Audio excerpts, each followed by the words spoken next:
Hey everyone, I meant for this to be a quick video. So there are two parts to this video. The first is to go through the WIP that we didn't get a chance to go through on the 3rd of Jan. I've updated the slides and I'll send this to you right after this video is sent. So the second part is to go through a little bit of what we are intending for January and February. So going into 2024, right, just a quick recap of what we have done in December and January. We want to share a little bit of how we use data to improve on the lead gen ads. And then we want to talk a little bit about the transition into automated content in January, February, and throughout. Quick overview of what we have done in December. I think at this stage, we are done with most of the pending items. We are just pending our item number 92. This was done prior to December. The initial approach when it comes to incorporation ads were to run ads that could be applied generally across various countries. The suitability and understandability of the ad was what we prioritized on. So the messaging was very simple. Like, we are your corporate gateway into Malaysia.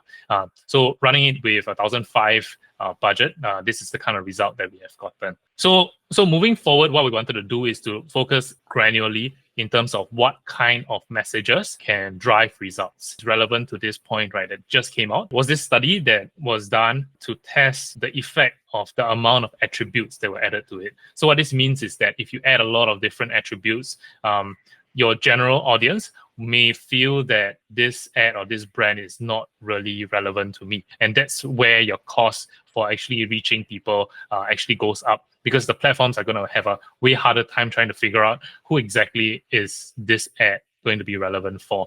And even though this report was, or this study was done based on adding attributes, we think that this also applies when it comes to messaging. So having very broad messages tend to be more expensive. And that's where we pivoted and used that kind of data to inform us. So this result is updated as of today. And over here, you'll see that instead of running one ad and one kind of ad, we have split into two. So this ad actually will test the key message of, like, when it comes to giving a hassle-free experience of incorporation, what do people actually care about? Is it about the ease, the overall, not having to deal with all the paperwork, not having to deal with having to know all these things and learn about all these things? Or are they more concerned about, like, I just want to get there fast? So when we tested out these two key messages, the results that we've gotten so far is that people tend to lean more towards the hassle-free thing. So the speed is not really something that they are heavily concerned about. So how this A/B testing is done is that we'll run it to the same set of audience, but they split the audience equally based on attributes. So then this is the rough result breakdown. This is another set of ads that we are testing for the first time. When it comes to accounting ads, when it comes to cloud accounting or digital transformation, we are really riding on the whole sentiment that when it comes to going into 2024, people want change, right? So what are the kind of change that they want to see? It's either that they want to understand their financial performance better. They want to see a fuller picture. Because I think when you ask most SME owners, when you ask most business manager or BD people, they will understand roughly where their organization is at, but they may not paint a vivid picture, and that's because they don't really understand their finances, or they don't understand their options when it comes to where they are currently at. So that's where we want to kind of show them that, hey, when you see a stack of paper, when you see financial data, we see a fuller picture, and that's one kind of messaging. The other is a very straightforward one, is that we give you the ability to predict your performance, and not just to predict where you're going to get to, but also to help you figure out what are your possible pathways. I think when you look at the deck again, you will see the A/B options, both in terms of the creative content and then also the difference in the visuals. The result so far is that people lean towards predicted performance. So they want to know how they would perform better in 2020. And I think this is very evident in the distribution of the ads. When it comes to the two center ones over here, you'll see that the platform heavily distributes to people who are looking for this kind of stuff, predictive solutions. So something that we did differently in the two recent lead gen ads is also to work with the platforms a little bit more closely in terms of what are the best placement formats. So far, just based on the results alone, we see a lot more hit rate. when you look at brands that have more polished ads that fit every single placement, right? People associate it with like something that's a bit more legitimate, a little bit more trustworthy because they have the resources to invest into a proper thought out campaign.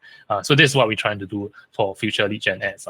So moving to 2024, as mentioned earlier, back in 2023 September, we talked a little bit about workflow automation. The whole goal here is to have two things. One is to give SCS the ability to have real-time content. We will be able to respond a lot faster in terms of emerging topics, not just talk about stuff when we already all know about.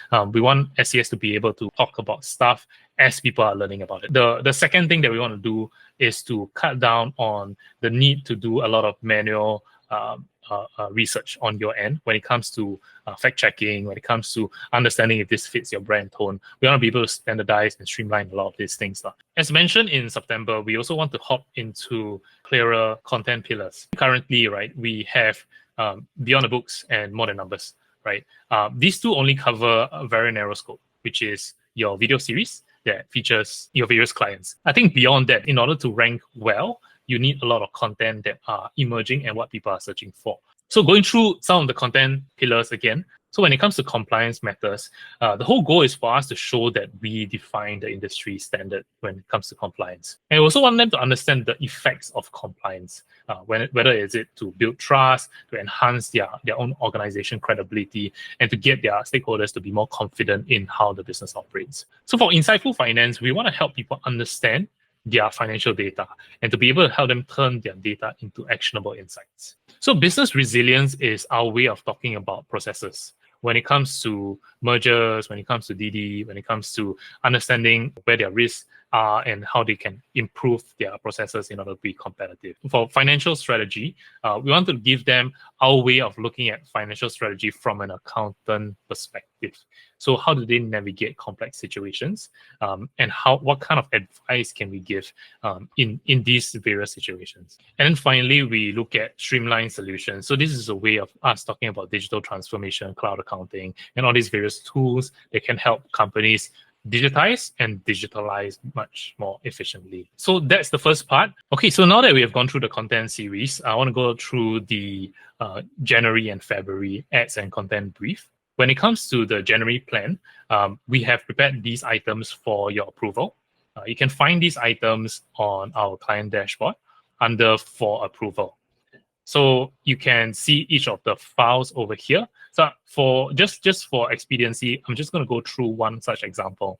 So in each of this deck over here, you would see that there can be up to 3 key ideas, and the source is broken down right at the bottom. And then some of the key points that are highlighted over here is used to reference for our 3 key ideas. So the first idea that we have is a podcast or radio interview. So what this means is that we may film it or we may do an audio recording and then just mask over with text. To use this as either a way of branding ourselves, putting a face to the name, or we can just completely do this virtually.